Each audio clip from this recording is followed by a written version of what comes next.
Did you know the fastest wind on Earth didn't come from a hurricane, but from a tornado?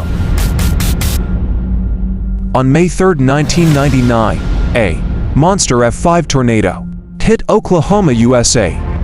Using a Doppler radar on wheels, scientists measured wind speed of up 484 kilometers per hour, faster than a Formula One car.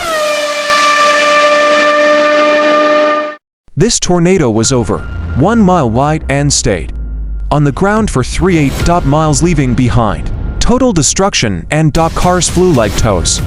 Nature's power is unstoppable. Please like and share, subscribe,